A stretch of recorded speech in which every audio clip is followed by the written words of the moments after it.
प्यारे बच्चों, today our topic is iron. मैं ज्योग्राफिया के से लिया गया एक टॉपिक आपको पढ़ा रहा हूँ, आयरन। आयरन हम किससे कहते हैं? हवा को कहते हैं। किससे? हवा को कहते हैं।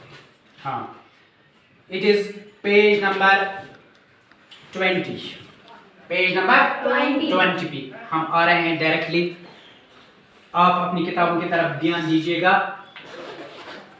Our earth is surrounded by a huge blanket of air called atmosphere. All living beings on this earth depend on the atmosphere for their survival.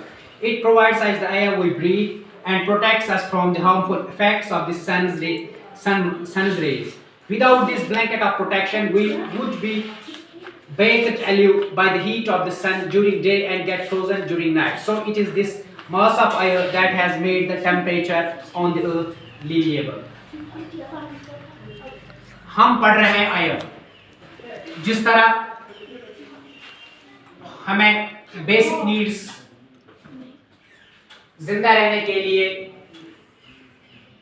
पानी है या ग़िज़ा है, इसी तरह एक बेसिक नीड जो है वो आयर भी है। हमारी जिंदगी का दारोमदार किस पर है? आयर पे है। इंसानी या दूसरी जो भी जानदार चीजें हैं उनकी जिंदगी का दारोमदार आयर पर है। ये आयर क्या है? हमारी जो जमीन है ये हवा के एक चादर में घिरी हुई है, हाँ, जिसे हम एटमॉस्फेयर कहते हैं। ये हवा इस एटमॉस्फेयर में मौजूद होता है, हाँ। हम इस आयर को फील कर सकते हैं, लेकिन हम इसे देख नहीं सकते। हम इसे फील कर सकते हैं, हम महसूस कर सकते हैं। कैसे हम फील कर सकते हैं?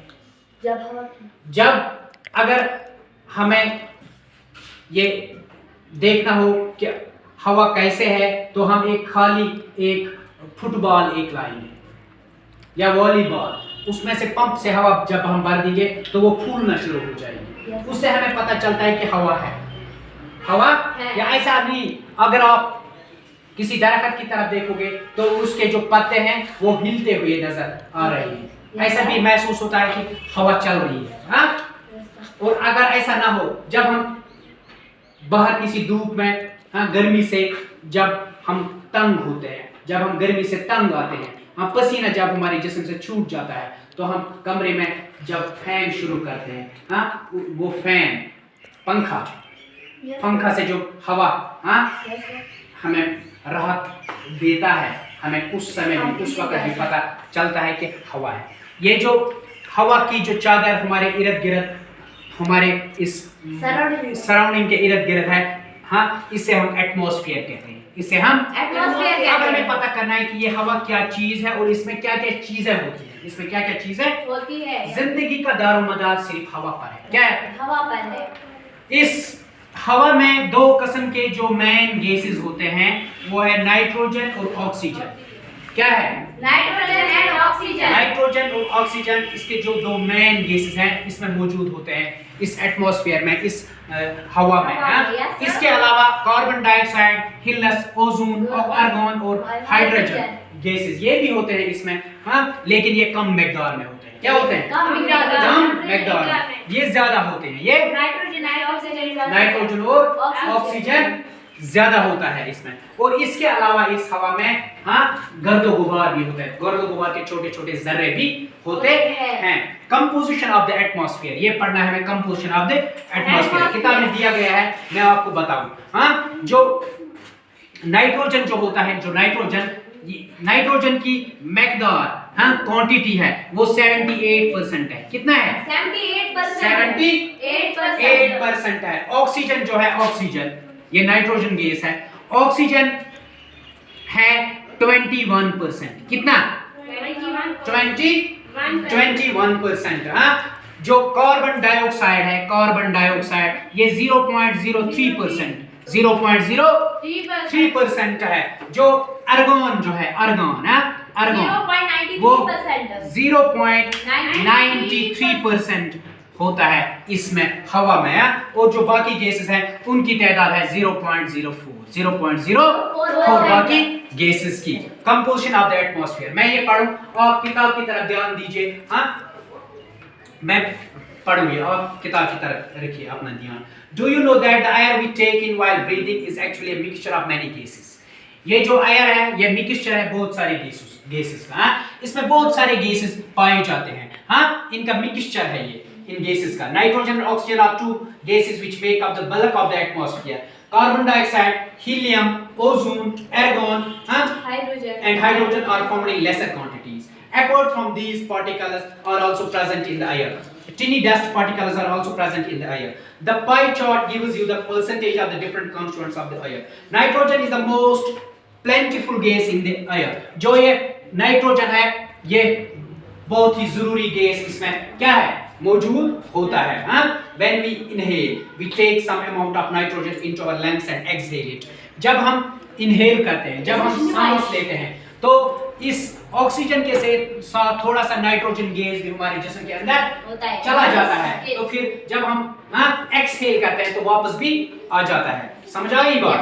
But plants need nitrogen for their survival. लेकिन जो ये पेड़ पौधे हैं उनको नाइट्रोजन गैस की जरूरत होती है। They can not take nitrogen directly from the air. वो एयर से डायरेक्टली नाइट्रोजन गैस हासिल नहीं कर सकते हैं। Bacteria that live in the soil and roots of some plants take nitrogen from the air and change its form so that plants can use it. इसी तरह जो बैक्टीरिया होता है, माइक्रो ऑर्गेनिज्म, छोटे छोटे कीड़े होते हैं बैक्टीरिया, ये कहाँ पाए जाते हैं? ये जमीन में पाए जाते हैं, और पेड़ों के रूट्स में पाए जाते हैं। ये है, इनको भी नाइट्रोजन की जरूरत होती है। क्या होती है? नाइट्रोजन की। Oxygen is the second most plentiful gas in the air.